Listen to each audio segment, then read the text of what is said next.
only with the result, but the way you guys handled all the challenges that Bournemouth presented tonight. Yeah, very happy. We knew the difficulty of the match. It's a team that constantly is threatening you, is asking you questions. They are so good and attracting you, play the ball long to the right player with the right duel, the second ball, counter-press you. And to get out of that game is difficult. We made it even harder for ourselves in the manner that we conceded the first one. But I love the character of the team. I love the character of Gabi. The way he overcome that situation, it's just unbelievable. And it tells a lot about how much we've grown and matured over the years. And yeah, the team find a way to beat them, and it's a massive win. Yeah, you just mentioned Gabi's character. He makes the uncharacteristic mistakes and he's furious about it. And then 6 minutes later, he scores.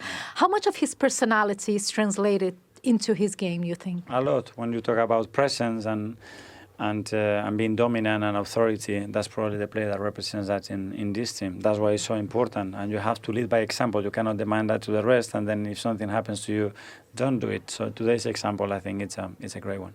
Talking about personality, Declan Rice, how do you see the progress of his relationship with the goal and everything that the presence of Zubimendi, for example, allows him to do? Again, another one that is put so much in the last few days to make himself available today. We didn't know for how long. So he stretched himself to the very limit. He got rewarded. The team got rewarded with 2 great goals. I think it's the first time that he scored 2 in the Premier League. Yes, it is. So, yeah, a great day to remember.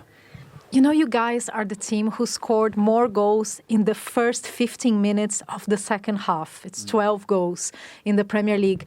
How do you handle your halftime talks? Because they sure seem to be very effective. Well, trying to learn from what happened in the first half and try to improve it. And that's what we have to do constantly. You can gather a lot of information and to try to help the players and change the course of the game or give them the tools to do that. And the players have to do it then, and they're doing that really well. In this case, how was it? Do you think in the first half you could have put more pressure on Bournemouth? Yes, but we couldn't because we lost the ball in very dangerous areas too many times. And when that happens, you are not compact as a block, you don't travel together. So to put pressure against a team that plays with a very open structure that wants to just attract you to put the ball in the last line, you have to be very conscious of that. If not, you get opened up. And we did get opened up a few times when we mistimed things. But then I think the second half it was much better. It was the first of 9 games in January in 4 different competitions.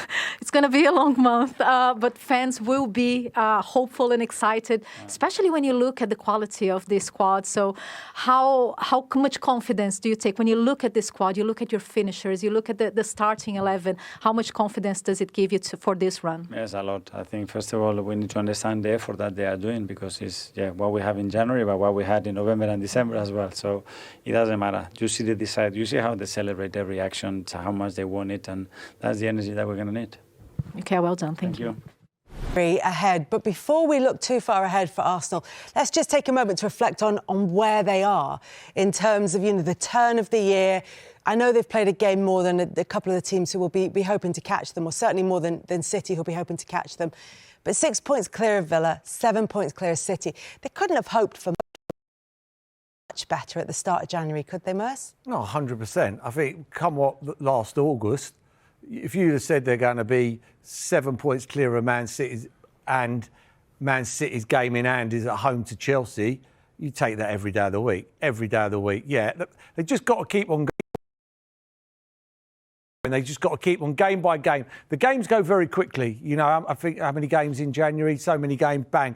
Before you know it, it'll be March and then it starts. The last 8 games. Man City will be thinking, if we can get within 3 points of Arsenal with 7 games to go, we will fancy our chances very strongly. If it's at 6 and 7s, I don't see it. But get down to 3 and then I think it's proper game on. That's what Man City will be aiming for. And it's not just that. It's the semi-final of the Carabao Cup. It's top of the Champions League table. Everything is going so well for them.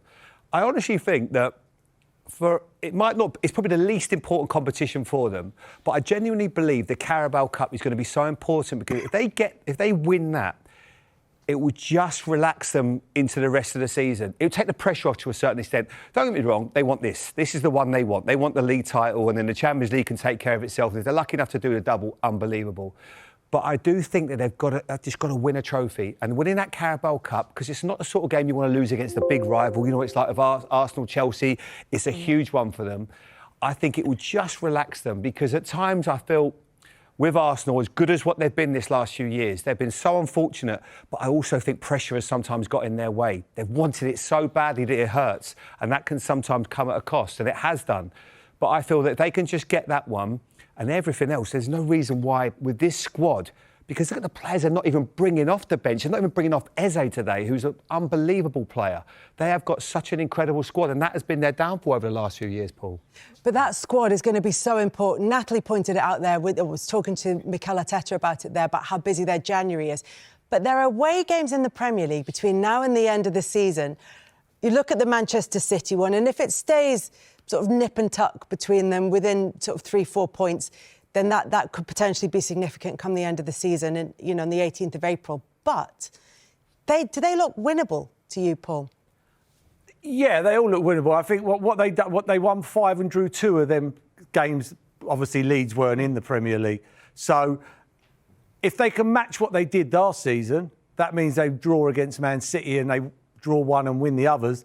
They take that tomorrow morning. They take that tomorrow morning, but on any given day, you've only got to go back to last year. Ball goes over the top, Saliba gets sent off, lose the game. It just takes that one bit of lack of concentration or a bit of luck or bad luck here and there.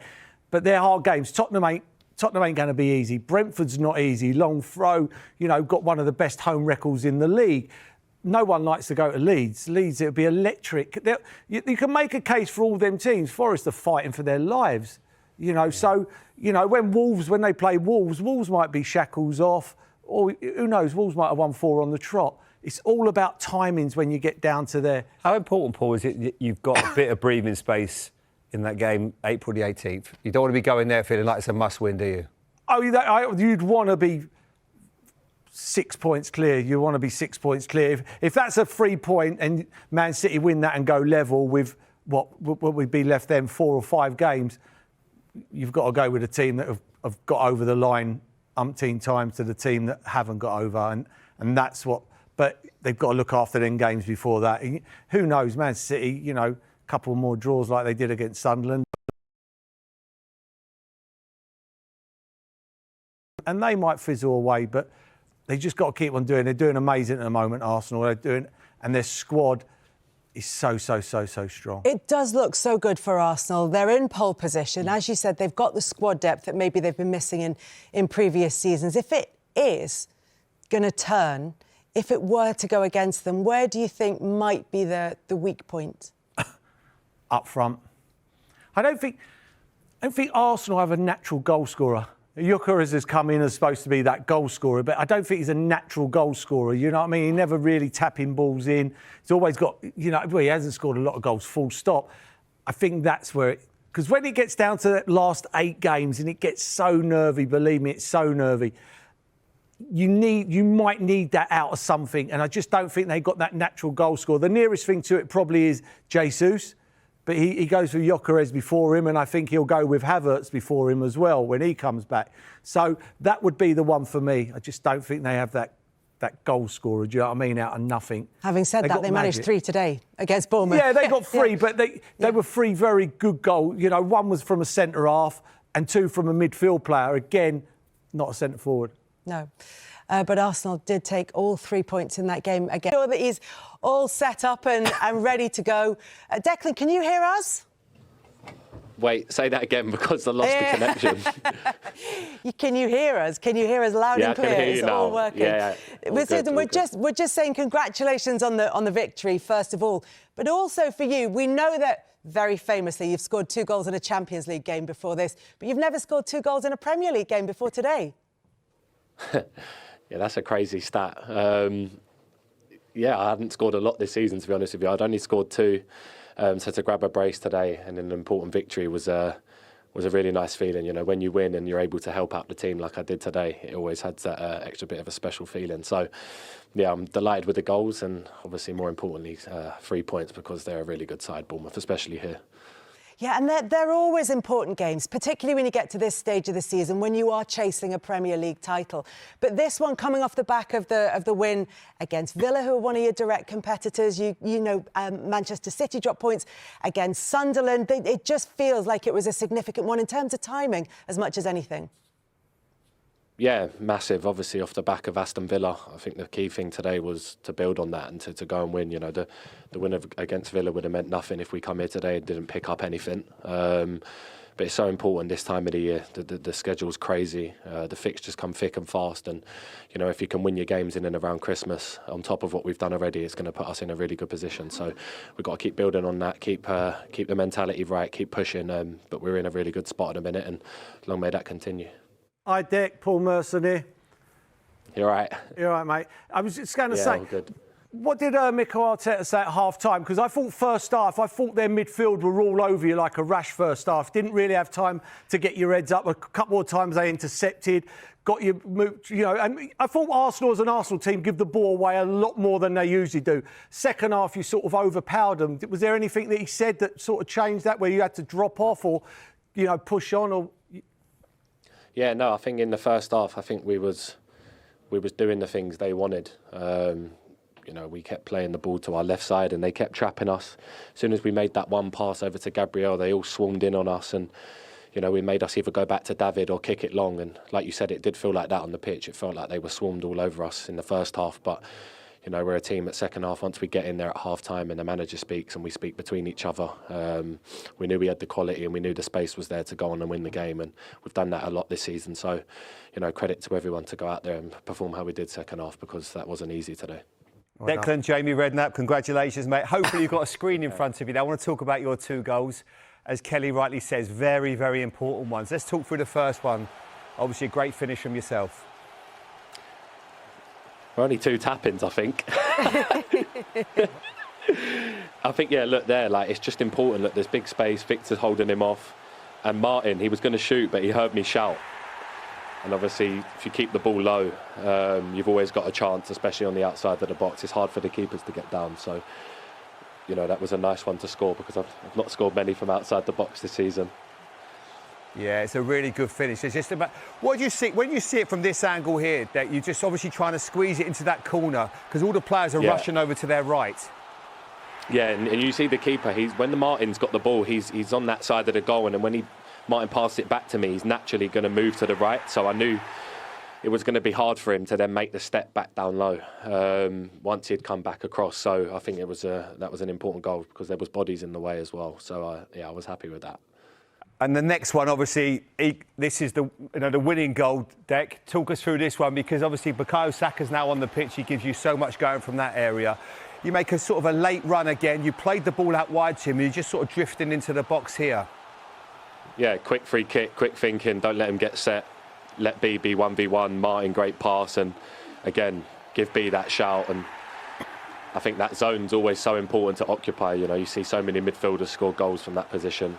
Everyone drops, and if you pull away and the ball comes, you've always got a chance to score. So I was happy with the movement of it, and obviously 2 great passes, you know, from the first goal from Martin and Bukayo on the second. So I was happy with that. No, they're great finishes. The only problem is I've got some bad news for you, that Sky are obviously going to bill you because we've got to now clean that camera deck.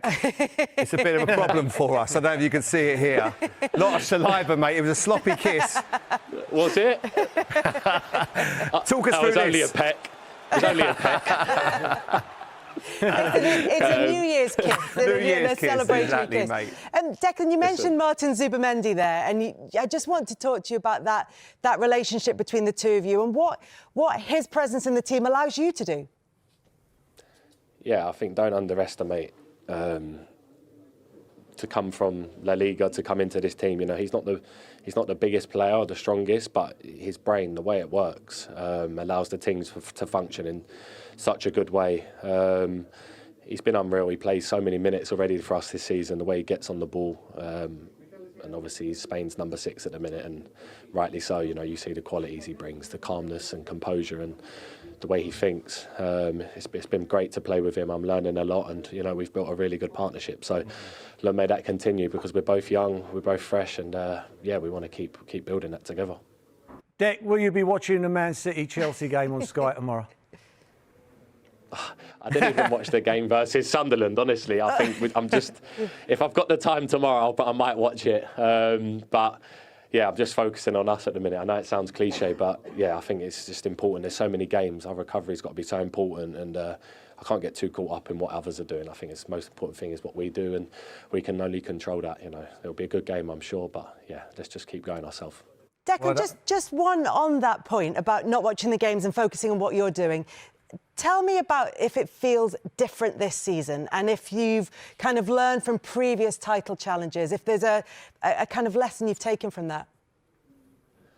No, I think like everyone plays everyone in this league. Man City, we know, are one of the best teams in the world, and you know, more than likely they're going to win their games. So it's so important for us to just stay on track and stay focused and not get caught up in what people are saying on the outside, and internally just sticking to what we're trying to do and what we believe in, which is obviously to just keep winning every game. Like I said, we're in a great position, and we've been here before. It's just about keeping that mentality right, not getting complacent, and keep winning football matches. Ultimately, that's what's going to make good things happen. So let's keep doing that. Declan, congratulations. 6 points clear of Villa, 7 points clear of Man City, top of the league, and 3 points today with 2 goals. Well done. Thank you very much. Well Have a good night. See you later. Bye-bye. Bye. Bye. It's really interesting to hear him, and he's staying very level-headed, Merce. How much can players actually enjoy the victories over the course of a title-winning season, or is it just job done, on to the next one? You should enjoy it. You should enjoy it. There's certain games, and Bournemouth's one of them games where they're like a Brighton, a Brentford. You go and win. People think, oh, you turn up, you win. You win here, they do you a favour at the end of the season. It's a big football result today. There's always, we never look back. When someone wins the Premier League, all we focus on was the last 3 or 4 games.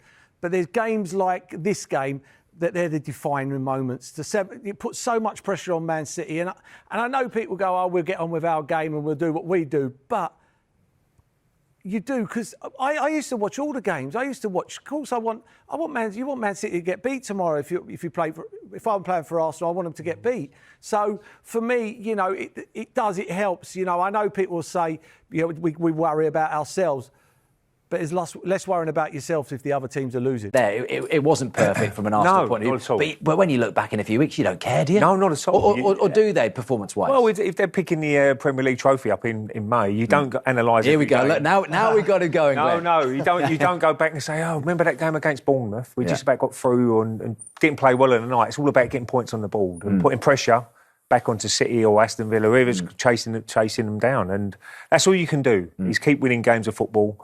I know it's an old cliche, but you can take one game at a time. They'll be looking now straight away to Liverpool on Thursday. Big game. Yeah. Always a massive game at the Emirates. So they've just got to get the job done Thursday as well. Is that something that this group's got better at?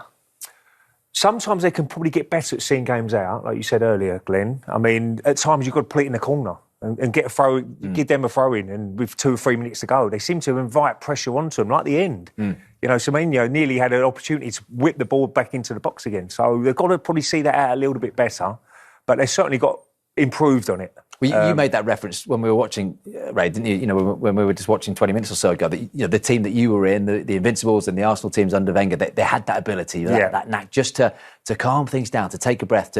But they've got the leaders in the team. It just sometimes feels a bit frantic, you know, when you're 2 goals up. Yeah, it's up to organisation, get everyone behind the ball. Sometimes turn the full-back and push up as a team. You know, all these little waste time for 2 or 3 minutes. You know, and the clock's ticking. And that sees the game out and it gets you the 3 points. And they do invite pressure on at times, and they can probably improve that. But they've certainly got better at it. I still think they're not the complete package yet by doing that. But certainly today they'll be relieved because Bournemouth did have a go. I was a little bit wide towards the last 10 minutes thinking, will they get the equaliser? But they see it out and got 3-2 and that's another big 3 points for us. And Glenn, in terms of the reaction from that Aston Villa defeat, it's 5 wins on the spin in the Premier League. You can't ask for more than that in terms of resilience and how you come back from adversity. Yeah, massive. The way they've bounced back. I think when you give it context, the last few years where they've kind of blew up at stages in the season, everyone thought, is this going to be the point? But they've come back extremely strong, and I think they're better for those last couple of years. That experience as a group, and for me, since that Aston Villa game, and obviously the game before this, we talk about performances, don't we? Sometimes you might not need a performance at Bournemouth. You just need to get a win. Whereas last week, that was the performance against Aston Villa, wasn't it? Certainly second half. They really upped the tempo. If I'm being honest, Villa had a couple of really good chances in that first half to get the opening goal, which could be vital in any game. But again, today they conceded early, which was a bad mistake from Gabriel. We'd be the first one to admit that. But they showed a bit of resilience and come back. Because Bournemouth, on their day, can be very hard to beat the Vitality. How much more room do you think they've got to actually fully click? Because that's worrying for Manchester City. You could say City haven't fully clicked as well, but they do have more gears in them, don't they, Arsenal? Absolutely. But this time of year, you don't do a lot of training. A lot of it's just ticking over. You're recovering for the next game because they come thick and fast. So Mikel Arteta won't be out on the training field doing drills, and that's where Gyökeres maybe he's missing out a little bit because they can't do a lot of pattern play and all that sort of stuff and see when they're going to whip the balls in. It's all about recovery. Yeah. And to be fair to Arsenal, they're getting a few players back now. They had that little spell when they had a lot of injuries, but now they're getting players back as well, which will make them even stronger. And no one is talking about the £105 million fee that Arsenal paid for Declan Rice, are they? I mean, he has been absolutely fantastic for that football club. Back in the team today, of course, missed the Aston Villa victory. And 2 goals for him, Glenn, 2 important goals down on the South Coast. Yeah, when his team needed him, that's when he stepped up. A wonderful awareness by Ødegaard to spot that run from behind him and the weight of the pass there. I just want to highlight Gyökeres. Obviously, he comes in for a little bit of criticism. See here, the whole of the Bournemouth defence are around him. So, in effect, he's done his job. He's occupied 4 defenders there, which then frees that space up for Declan Rice on the edge of the area for him to just stroll onto and be able to slot it in. You can see how many defenders are back there and how much space Rice is in. And when you give him that kind of space and on the edge of the area, he doesn't make many mistakes. Yeah, he's and obviously the 2 goals, and I talked about the first time he scored 2 goals since the Real Madrid game. The fact that they're coming from midfield, and that midfield, Ray, is just packed with options now, isn't it, for Arteta? Well, you've got Eze, who didn't even come on today. Marino's come on. You've got so many different options you've got now, different combinations.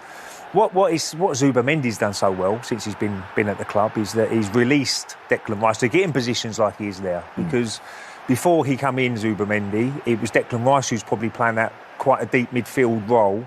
But now he's got the licence to get forward, which he should do because he's a box-to-box player, Declan Rice, but like the old school players used to be in central midfield. But really pleased for Declan because he's been an absolute brilliant signing. And as I said before, he's done the business on the pitch, but off the pitch as well, he's been amazing. So a lot of players and a lot of young players as well.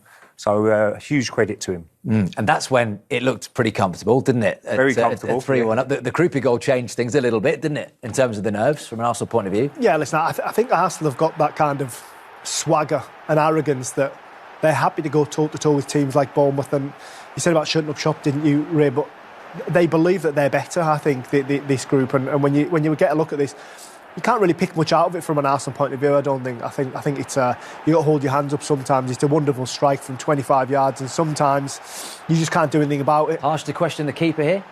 I think he's a little bit blocked out. If you look at it in slow motion, look, the ball's come in, there's a couple of players there. He just goes. Look, it looks like he's going to go to the left, and then he changes his mind quickly, goes to the right. And the strike, though, is unbelievable. Moves a little bit in the air. The pace on the ball is very, very good and a great strike. He looks a player, by the way, just from a Bournemouth point of view. Krupi, 6th Premier League goal, 19 years old. Maybe losing someone like Semenyo, and these are the kind of people that can step up amongst the goals. Yeah, definitely. I think when you look at Bournemouth, they've had good recruitment for many years now, because obviously they are that type of club that need to sell people to survive in the Premier League, and sometimes you've got to let people go, like your Semenyo's, your Howsons, people like that, Kirkes. So you need to have that stream of new talent coming in all the time, and I think Krupi could be one of them. How worried would you be if you're a Bournemouth fan right now in terms of the drop-off? And obviously the losing the players, which they've got used to, and they've got a long time in the window. I think the facts with this Semenyo deal are that in sort of 6-7 days' time, the clause disappears, which is to encourage him to leave early in the window so then they can get their option in. And they would have identified replacements already, surely. Yeah. Definitely, especially when the clause is in there, so they know how much money they're going to be getting from the deal. It's not kind of a blind one, so to speak. So they'll be well aware, and they'll have had their eyes on certain players for many, many months, because they're not stupid. They understand that Semenyo and the likes are going to leave the football club at some point. So it's about how they reinvest that and make that squad strong. But I think looking at that game today, sometimes you hold your hands up, that they lost the game. Plenty of positives for Iraola to take out of it. Yeah, and plenty of positives, of course, from an Arsenal point of view. Let's get some Arsenal reaction down at the Vitality Stadium. Here's Nani Madwe. Nani, that's 7 successive wins in all competitions. What was said in the dressing room after that, because it got tense in those final moments, but a massive victory for you to go so far ahead in the league. Yeah, no, credit to ourselves. Everyone knows it's such a tough place to come to. They're a very, very good team, strong at home, and yeah, we're just really happy that we got the win and we keep the momentum going. We've got some tough games coming up, a really long month with a lot of fixtures, so we just want to keep the momentum going for sure. We found out that Big Gabby might just be human today. Bit of an error. How nice to then set him up with a beautiful run for redemption. It was a lovely move from you. Yeah, no, to be fair, all credit to him, He didn't let that early slip phase him. It happens to everyone. Everyone makes errors, especially at the highest level, so I was delighted that he finished it. He finished it like a striker as well, so really good from him. Shall we? Because delighted to be joined by the Arsenal captain, Martin Ødegaard, live on Premier League Live. Martin, good to speak to you. We've got your older Arsenal friend here, Mr. Ray Parlour. Glenn Murray's in the studio as well. Congratulations. Look, a huge 3 points there. And the resilience. You probably heard us there, Martin, talking about Gabriel, the mistake. But 5 minutes, 18 seconds later, he makes amends. And it's a huge win for you down there, isn't it? Yeah, massive win. It was a strange game. Very sloppy on the ball, especially in the first half. And yeah, obviously with the first goal, put ourselves in trouble. But the way we reacted, and as you said, Gabriel, the reaction, to come back and score. And I thought the whole team was better in the second half. And just annoying that we concede that goal again, to make it too chaotic in the end. But at the end of the day, it's 3 points, another win, and we move on. But lots of things we could have done better. But we'll take the 3 points. Like what, Martin, in particular? I think we were very sloppy on the ball, especially in the first half. We gave away a lot of balls playing out from the back. We gave them a little bit the momentum, put ourselves in trouble. And then, when we go 3-1 up, we should just see the game out, but we concede again. So, there's a few things to improve, but at the end of the day, as I said, this 3 points is another win. The difficult place against a good team who plays really good football, and it's a difficult place to come, so a good win. Martin, it's all about obviously getting a result, and when you look back, if you do somehow can go on and win the league in May, you don't really analyse every game, and it's all about getting a result. Especially when the other teams are playing tomorrow as well, who's going to be around in the mix. It's all about getting the 3 points on the table. So I'm sure Mikel, after the game, is very, very pleased with not with the performance, but with the result. Yeah, definitely the result is what we wanted. We wanted to get the win. That's all that matters. To win games and win games and win games, and we're doing that at the moment. It's true that a few of the games have been a bit more chaotic than we wanted, and a bit nervous in the end. They're fighting for the goal. So, but as you say, 3 points, a win, and we move on. Martin, it's Glenn here. Just give me a feel of how it is down there tonight after getting 3 points and a really good start to the new year. But a big game coming up on Thursday for you guys. Yeah, every game is big, to be fair, in this league. Every game is a big test, and today was another example of that. And as you say, another big game coming up, Liverpool. It's non-stop, we're in a good moment. Feel like we have the momentum. We need to keep it up. As I said, still areas to improve, and we can get better. So just look for the next now. Come back to the training ground, work on a few more details, and be ready for the next one. Martin, really appreciate your time, mate. Thank you very much. Safe journey back tonight, and you can cheer on Chelsea tomorrow against Manchester City. Thank you, guys. Thank you. I know they'll be watching that. That's a big one, isn't it? Yeah, absolutely, yeah. I mean, Man City, now they'll be watching that tonight, hoping they could have nicked one at the end, Bournemouth, but Man City won't be too worried about it at the moment. It's all about being around that sort of area, about the March time, March, April. That's when the last kick to home, and Man City have got players who've been there and done it. So, I still think Man City certainly it's not over yet. There's a long way to go, but they'll be hoping Chelsea can do Arsenal a bit of a favour tomorrow. More Arsenal reaction coming out of the Vitality. Let's hear from Declan Rice. Declan, congratulations. That felt like a win to the Aston Villa one. Yeah, I think we know Bournemouth at this stadium. I'd read something that they'd only conceded 6 here this season, so with the attacking threat they have and their manager that they have, we knew it was always going to be really tough. We didn't once think that we was going to come here and have it easy today, but to pick up the 3 points and the way we done it after a not the best first half from us was a really important win. I was going to say, what does it say about the character, the grit, the determination after that sort of fairly bad start you got off to? Yeah, massive. It shows the character of Gabriel. To make that mistake and then play how we did for the rest of the game shows the mentality of the team and what we're trying to do this season. And yeah, I think, like I said, we come out in the second half, we made it really, really good for us, and obviously to get the 2-goal lead was good, but again, we let in a sloppy goal. Great finish, but we could have done better on the second ball. So we'll look at that, but the main thing is 3 points and keep building momentum. I think that's the biggest thing for us. Having seen you score quite a few cracking goals, I was quite surprised to learn that it's the first time you've scored 2 in a league game for the first time.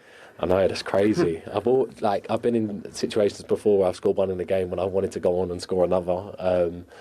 And obviously it hasn't happened, but today it has, and it's a crucial one because at Christmas time, the fixtures come thick and fast, and to be able to help the team out with 2 goals is massive because we're going to need everyone chipping in at different points. So I'm happy I could help the team today to victory. So this time around, were you hoping for the hat-trick when you've previously been looking for 2? I actually was. I was thinking one more cut back to me, please. But another chance didn't arise, and Bournemouth for the last 15 minutes played really well. They shut that space off. So I was gutted to not get the hat-trick, but I'll keep trying. Maybe one day that might come.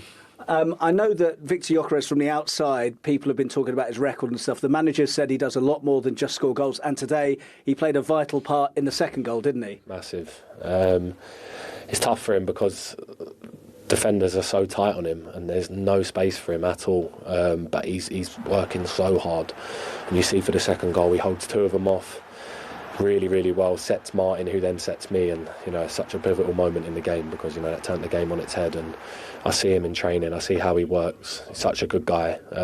It will start to click for him, like the manager said the other day, and all the boys are with him because what he's doing for us, even though he hasn't scored, how he's helping us as a team to press, to hold the ball up. I think good things are going to come. Just very finally, there's also noise in the media about the fact you have such good strength in depth at the moment. The manager's able to rotate some of the regulars and then bring them on in the second half. You are stacked, aren't you? Yeah, we've had it tough this season, like a lot of other teams, with injuries and, at different points we've had top players out that we've needed in. We're waiting for Kai to come back now as well, waiting for some others to come back. So, look, we're in a good spot if we can keep everyone fit and, keep rotating and, everyone be on the same wavelength. I'm sure good things will happen, but there's a long way to go and we just need to stay focused on ourselves and keep winning matches. So we'll keep doing that. Tom Mann. Yeah, Declan Rice loves a goal against Bournemouth. He scored more goals against the Cherries than anyone else in his career so far. And I'm just thinking, sort of very, very composed from Declan Rice. Martin on with us live there as well. They've got a bit of the Ray Parlours, haven't they, to stay calm the next game, the next year. Because you think back, Ray, to last season, and they were criticised, weren't they, for going a bit too wild after games, and the celebration police were all over them. But it's a different sort of vibe after the wins. Yeah, I can sense that the first half performance I wasn't pleased with. And it was better in the second half and Declan getting his 2 goals. But Mikel Arteta more or less would have put, had a little bit of a pop at them probably half time, saying it ain't good enough. If we want to win this Premier League, you've got to play better what we're doing. But yeah, I like what he said there. Before we go, I want to hear from Mikel Arteta. Here is the winning manager from the Vitality Stadium. Mikel, they sure made it a contest, but how proud are you, not only with the result, but the way you guys handled all the challenges that Bournemouth presented tonight? Yeah, very happy. We knew the difficulty of the match. It's a team that constantly is threatening you, is asking you questions. They are so good and attracting you, play the ball long to the right player with the right duel, the second ball, counter-press you. And to get out of that game is difficult. We made it even harder for ourselves in the manner that we conceded the first one. But I love the character of the team. I love the character of Gabi. The way he overcome that situation, it's just unbelievable, and it tells a lot about how much we've grown and matured over the years. And yeah, the team find a way to beat them, and it's a massive win. Yeah, you just mentioned Gabi's character. He makes the uncharacteristic mistakes and he's furious about it. And then 6 minutes later, he scores. How much of his personality is translated into his game, you think? A lot. When you talk about presence and being dominant and authority, that's probably the player that represents that in this team. That's why it's so important. And you have to lead by example. You cannot demand that to the rest. And then if something happens to you, don't do it. So today's example, I think it's a great one. It's a great one, says Matt, and it's 3 points. It's 5 straight wins in a row, and it's a big one on Thursday, isn't it, Glenn? Liverpool at the Emirates. Huge, set it up very well. Obviously, Liverpool not at their best, but they will find form to go to the Emirates, and they know it could be a big game if they could just reel them in. Liverpool find a bit of form, find that concoction going forward. You never know. You can't write Liverpool out of it completely, and I'm sure there'll be a lot of City fans of Liverpool on Thursday. Enjoyed that, guys. I know Ray did. Secretly, that smile's going to get bigger and bigger. I wonder when Parlour starts to say, come on, we're in the race now, we're in the mix. 6 points they lead at the moment. Ray Parlour, Glenn Murray, thank you very much. Enjoy that, everyone. See you again next time. Bye-bye.